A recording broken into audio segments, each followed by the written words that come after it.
Hello friends, welcome to our channel continue study. Friend, आज हम लोग बीपीएससी तैयारी 3 री एग्ज़ाम और थियरी 4 के लिए जो रुक्मणी पब्लिकेशन का न्यू बुक आया है उसका हम लोग टेस्ट सीरीज 1 आज हम लोग देखेंगे। और टेस्ट सीरीज 1 में जो आपका इकोनॉमिक्स का प्रश्न है, इकोनॉमिक्स के 40 अति महत्वपूर्ण प्रश्न है, इसको हम लोग देखने वाले हैं। इससे पहले हम लोगों ने हिस्ट्री के 8 सेट को हम लोग पढ़ लिए हैं और इसी के साथ साथ ज्योग्राफी और पॉलिटिकल्स का भी सेट इस चैनल पे आपको डेली चल रहा है। इसलिए आपसे रिक्वेस्ट है कि अगर आप हमारे चैनल पर नए हैं या आपने अभी तक हमारे चैनल को सब्सक्राइब नहीं किया है तो ऐसे ही महत्वपूर्ण वीडियो पाने के लिए हमारे चैनल को जरूर सब्सक्राइब करें। और वीडियो अच्छा लगा तो वीडियो को लाइक और शेयर करना तो भूले ही नहीं। आप लोग का बार बार कमेंट आ रहा था कि सर इकोनॉमिक्स का भी कुछ सेट लेकर आइए, तो आज हम लोग इकोनॉमिक्स के प्रश्न को देखेंगे जो आपके एग्जाम के लिए बहुत ही महत्वपूर्ण है। तो चलिए आज का सेशन शुरू करते हैं और पहला प्रश्न देखते हैं। पहला प्रश्न है, बैंक दर का अर्थ है। तो बैंक दर का अर्थ क्या है? तो देश के केंद्रीय बैंक के द्वारा ली जाने वाली आधिकारिक ब्याज। ऑप्शन सी इसका सही उत्तर हो जाएगा। 100 रुपये के नोट किसके द्वारा हस्ताक्षरित होता है? तो जो 100 रुपये का नोट है वह आरबीआई के गवर्नर द्वारा हस्ताक्षरित होता है। तो ऑप्शन ए इसका सही उत्तर हो जाएगा। अगला प्रश्न है, निम्नलिखित में से कौन सा सार्वजनिक क्षेत्र का उपक्रम संसद के तहत एक विशेष कानून पारित करके स्थापित किया गया है? तो ये हो जाएगा वैधानिक निगम, यानी ऑप्शन ए इसका सही उत्तर हो जाएगा। 1969 में कितनी प्रमुख निजी बैंकों का राष्ट्रीयकरण किया गया? तो इस समय 14 प्रमुख निजी बैंक जो थे इनका राष्ट्रीयकरण किया गया। तो ऑप्शन सी इसका सही उत्तर हो जाएगा।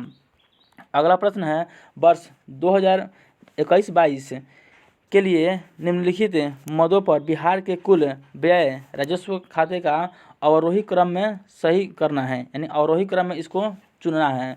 तो सबसे पहले हो जाएगा आपका सबसे पहले आपका हो जाएगा सामाजिक सेवाएं। ऑप्शन बी में लिखा हुआ है पहले सामाजिक सेवाएं, उसके बाद से सामान्य सेवाएं और उसके बाद से आर्थिक सेवाएं, यानी ऑप्शन बी इसका सही उत्तर हो जाएगा। निम्नलिखित में से कौन सा क्षेत्र भारत का सबसे बड़ा नियोक्ता है? तो भारत का सबसे बड़ा जो नियोक्ता है वो आपका हो जाएगा प्राथमिक क्षेत्र, यानी ऑप्शन ए इसका सही उत्तर हो जाएगा। निम्नलिखित में से किस अधिनियम ने बैंकों के राष्ट्रीयकरण के लिए शर्तें निर्धारित की थी? तो बैंकिंग कंपनियां उपक्रमों का अधिग्रहण और हस्तांतरण अधिनियम 1970, ऑप्शन ए। अगला प्रश्न है, निम्नलिखित में से किस में व्यक्तियों या व्यक्तियों के समूह के स्वामित्व वाले व्यवसाय शामिल हैं? तो इसका सही उत्तर हो जाएगा ऑप्शन सी निजी क्षेत्र में। 2017 से 2017-18 से 2021-22 तक बिहार के प्रति व्यक्ति आय की चक्रवृद्धि वार्षिक जो वृद्धि दर है 11 से 12 की स्थिर कीमत पर क्या थी? तो यह 4.5 था, ऑप्शन ए। डैश डैश द्वारा जारी विश्व विकास रिपोर्ट में प्रति व्यक्ति आय मानदंड का उपयोग देशों को वर्गीकृत करने में किया जाता है। तो इसका सही उत्तर हो जाएगा विश्व बैंक, यानी ऑप्शन सी इसका राइट आंसर हो जाएगा। आज़ादी के बाद से लेकर अब तक भारत में इनमें से कौन सा सबसे बड़ा सुधार हुआ है? तो सबसे बड़ा अब तक का जो सुधार है वह वस्तु एवं सेवा कर है, ऑप्शन सी। डैश डैश में आरबीआई का राष्ट्रीयकरण किया गया। तो आरबीआई का जो राष्ट्रीयकरण है बताना है कि कब किया गया? तो 1949 में। जिस दर पर आरबीआई बैंकों को ऋण देती है तो उसे क्या कहते हैं? तो रेपो रेट, ऑप्शन ए। न्यूनतम समर्थन मूल्य एमएसपी जिस शब्द के बारे में अक्सर समाचार में सुना जाता है निम्नलिखित में से वह किससे संबंधित है? तो यह कृषि एवं किसान कल्याण से संबंधित है, ऑप्शन सी। फेमा का पूर्ण रूप क्या है? तो बताना है कि जो फेमा है इसका पूर्ण रूप क्या है? तो फॉरेन एक्सचेंज मैनेजमेंट एक्ट, यानी ऑप्शन बी इसका सही उत्तर हो जाएगा। भारत में आर्थिक सुधार 1991 के दौरान प्रधानमंत्री कौन थे? तो पीवी नरसिम्हा राव। भारतीय अर्थव्यवस्था के संदर्भ में निम्नलिखित में से कौन सा माध्यमिक क्षेत्र के अंतर्गत आता है? तो माध्यमिक क्षेत्र के अंतर्गत उद्योग जो है यह आता है। अगला प्रश्न है, आरबीआई के विदेशी मुद्रा भंडार में निम्नलिखित में से कौन शामिल है? तो बताना है कि इसमें कौन शामिल है? तो इसमें ऑप्शन डी सही हो जाएगा। इसका उत्तर एक से जो अधिक है वह शामिल है, तो ऑप्शन डी इसका राइट आंसर हो जाएगा। भारत के निम्नलिखित में से कौन सी वित्तीय संस्था निवेशकों के हित की रक्षा करती है और शेयर बाजारों के माध्यमों और शेयर बाजार के मध्यस्थों के कामकाज को सुगम बनाती है। तो इसका सही उत्तर हो जाएगा सेबी, भारतीय प्रतिभूति और विनिमय बोर्ड। ऑप्शन बी, नाबार्ड ने भारत सरकार का हिस्सा कितना % है? तो नाबार्ड में जो भारत सरकार का हिस्सा है वह 100% है, यानी ऑप्शन ए। रंगराजन आयोग की सिफारिश के आधार पर एक अधिसूचना द्वारा 2005 में निम्नलिखित में से किसकी स्थापना किया गया था? तो राष्ट्रीय सांख्यिकी आयोग। ऑप्शन सी, केंद्रीय सांख्यिकी संगठन द्वारा डैश डैश आधार पर औद्योगिक उत्पादन सूचकांक की गणना की जाती है और इसे प्रकाशित किया जाता है मासिक रूप से, यानी ऑप्शन ए इसका सही उत्तर हो जाएगा। किसी देश का प्राय एक वर्ष के निर्दिष्ट अवधि के दौरान शेष विश्व से उस देश की सभी आर्थिक लेन देनों का एक व्यवस्थित विवरण जो होता है वह क्या कहलाता है? तो इसको भुगतान शेष कहा जाता है, यानी ऑप्शन सी इसका सही उत्तर हो जाएगा। अगला प्रश्न है, भारत श्रीलंका के बीच वाणिज्य मुक्त व्यापार समझौते पर डैश डैश में हस्ताक्षर किए गए थे? तो 1998 में हस्ताक्षर किया गया था। तो ऑप्शन सी इसका सही उत्तर हो जाएगा।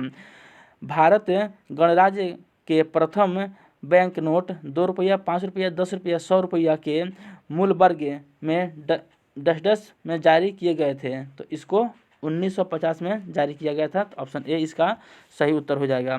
अगला यहाँ पर दिया हुआ है, उत्पत्ति के नियम के बारे में निम्नलिखित कथनों पर विचार करना है। तो यहाँ पे जो कथन दिए हुए हैं 1, 2, 3, 4 इसका सही उत्तर हो जाएगा। आप पढ़ लीजिएगा, लंबा लंबा थोड़ा प्रश्न है, कथन दिया हुआ है। इसका सही उत्तर जाएगा उपयुक्त में से एक से अधिक, यानी डी इसका राइट आंसर हो जाएगा, उपयुक्त में से एक से अधिक। अगला प्रश्न है, मंदी के मामले में विस्तारवादी राजकोषीय नीति लागू की जाती है? तो मंदी के मामले में जो विस्तारवादी राजकोषीय नीति है वह कर दरों की कमी द्वारा लागू की जाती है। Option A. प्रधानमंत्री जनधन योजना की घोषणा कब की गई थी? तो 15 अगस्त 2014 को प्रधानमंत्री जनधन योजना की घोषणा की गई थी। भारत में पका हुआ मध्याह्न भोजन किस वर्ष शुरू किया गया था? तो इसको 2001 से शुरू किया गया था। ऑप्शन सी इसका राइट आंसर हो जाएगा। बोल रहा है, खरीफ मौसम के दौरान निम्नलिखित में से कौन सी फसल नहीं उगाई जा सकती है? तो खरीफ मौसम के दौरान मक्का और मूंगफली उगाई जा सकती है, जबकि सरसों को नहीं उगाया जा सकता है। तो ऑप्शन सी इसका सही उत्तर हो जाएगा। निम्नलिखित में से कौन सा एक विकल्प गरीबी का सूचक नहीं है? तो गरीबी का जो सूचक है वह पक्का जो घर है वह गरीबी का सूचक नहीं है। अगला प्रश्न है, निम्नलिखित में से किस वर्ष भारत सरकार द्वारा प्रमुख कार्यक्रम के रूप में एक एकीकृत संरक्षण मिशन नमामि गंगे कार्यक्रम को अनुमोदित किया गया? तो 2014 में इसको शुरू किया गया। अगला प्रश्न है, डैश डैश वह न्यूनतम प्रतिशत जमा होती है जो किसी वाणिज्यिक बैंकों को तरल नकदी, सोना अथवा प्रतिभूतियों के रूप में रखनी होती है? तो उसे वैधानिक तरलता अनुपात कहते हैं। ऑप्शन बी इसका सही उत्तर हो जाएगा।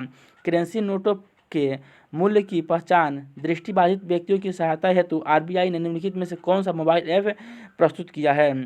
तो इस मोबाइल ऐप का जो नाम है वह हो जाएगा मनी, यानी ऑप्शन बी इसका राइट आंसर हो जाएगा। केंद्रीय बैंकों द्वारा मुद्रा आपूर्ति बढ़ाने के लिए निम्नलिखित में से कौन सा विकल्प अपनाया जाता है? तो इसका सही उत्तर हो जाएगा, यह खुले बाजार में सरकारी प्रतिभूतियां खरीदता है। तो ऑप्शन सी इसका राइट आंसर हो जाएगा। डैश डैश से चिप रहते एटीएम कार्ड अस्वीकार हो गए और चिप आधारित मैग्नेटिक स्ट्रिप वाले कार्ड प्रचलित हो गए। तो कब से? तो 1 जनवरी 2019 से, यानी ऑप्शन बी इसका सही उत्तर हो जाएगा। वर्ल्ड ट्रेड ऑर्गेनाइजेशन कृषि समझौता निम्नलिखित में से किस वर्ष अस्तित्व में आया था? यह 1995 में अस्तित्व में आया था। बोला है कि एमपीसी सीमांत उपभोग प्रवृत्ति उच्चतर हो जाने पर सरकारी व्यय गुणक पर क्या प्रभाव पड़ता है? तो यह अधिक हो जाता है। ऑप्शन सी इसका सही उत्तर रहेगा कि यह अधिक हो जाता है। अगला प्रश्न दे रहा है, निम्नलिखित में से किस वर्ष में बैंकिंग विनियमन अधिनियम 1949 में से जम्मू एवं कश्मीर राज्य को छोड़कर शब्द हटा दिया गया?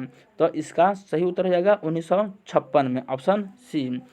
यहाँ पे फिर से एक लंबा सा कथन दिया हुआ है कि शिशु मृत्यु दर के बारे में निम्नलिखित कथनों पर विचार करना है। तो ए में दे रहा है, यह शिशु के जन्म से लेकर ठीक एक वर्ष की आयु के बीच मृत्यु की संभावना जो प्रति 10,000 जीवित जन्मों पर व्यक्त की जाती है, यह कथन सत्य है। अगला दे रहा है वर्ष 1950 में शिशु मृत्यु दर 189.6 थी, तो यह भी सत्य है।